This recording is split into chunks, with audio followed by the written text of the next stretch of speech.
Why meditation can be hard?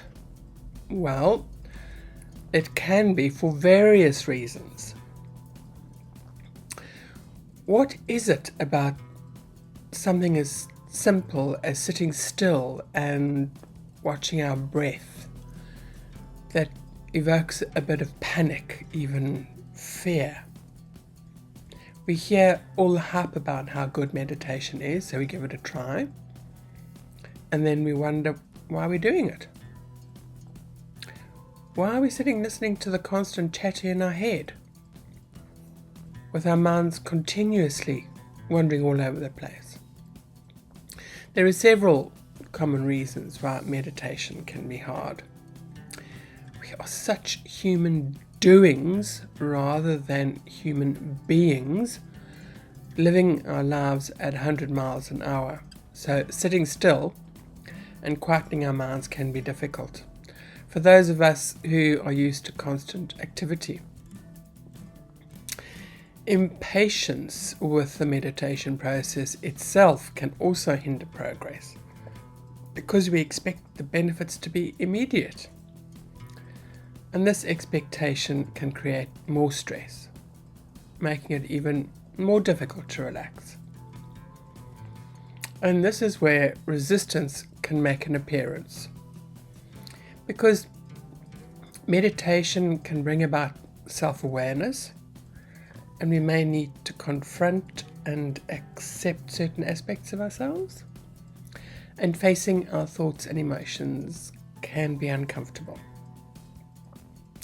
And then we say, I'm too busy. I don't have the time to meditate. How often do we doom scroll through Facebook, Instagram, Twitter, TikTok, whatever your thing is? That will definitely take longer than any time we might take to meditate. It only appears we don't have time because we usually fill every moment with activity and never press the pause button.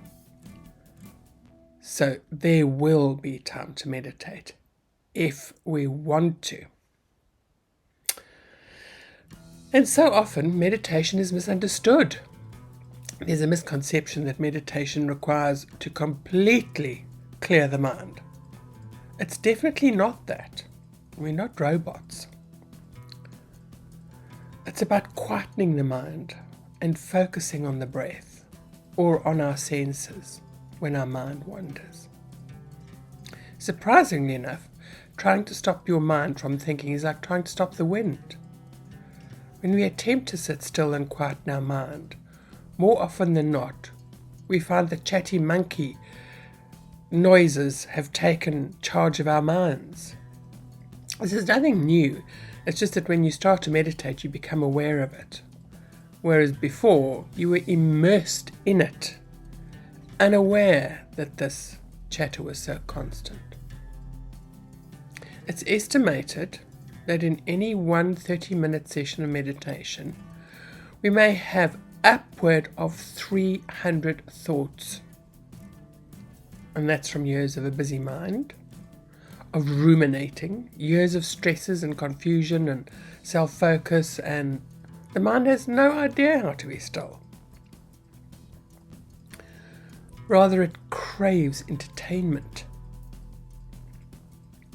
So it's not as if you can suddenly switch off when you meditate, which just means you're like everyone else. Another reason why meditation can be hard is saying it's too uncomfortable to sit for so long. It's essential to be comfortable. You don't have to sit cross-legged.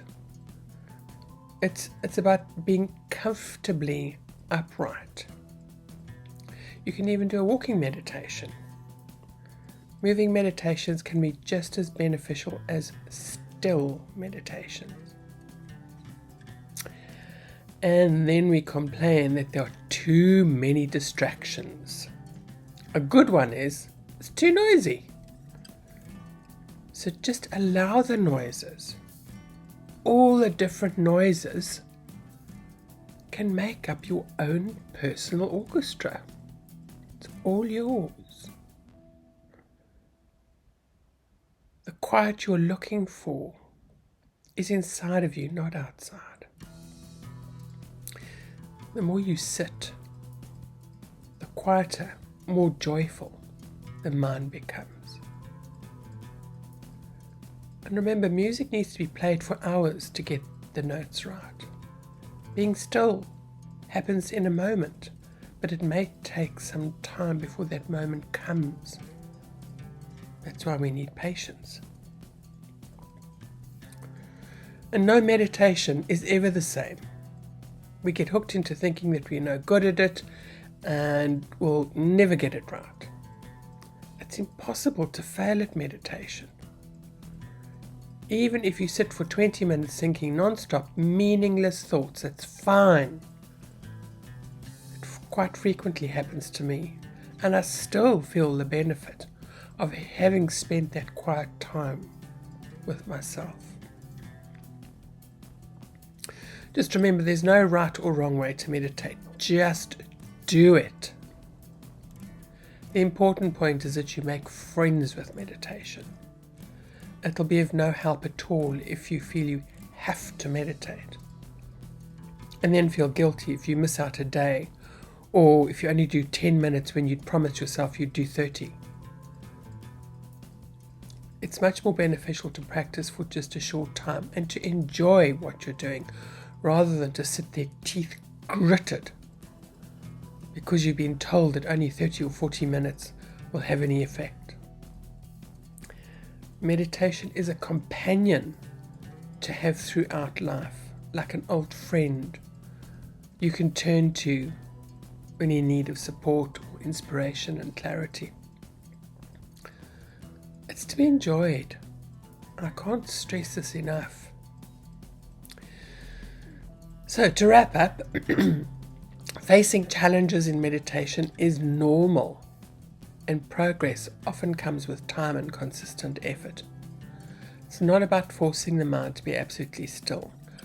Rather, it's a letting go of resistance of whatever arises, whether it's doubt, worry, uncertainty, or feeling inadequate. The bottom line is, every time you find your mind drifting, daydreaming, remembering the past, or planning, just come back to the now, to this moment. All you need to do is pay attention to be with what is, nothing else. An idea, if you're new to meditation, is to find a few guided meditations on YouTube with a tone of voice that you get on with and a length that suits you. Whatever works for you, just do it. And if you've enjoyed this, please remember to like, comment and subscribe. And see you next time.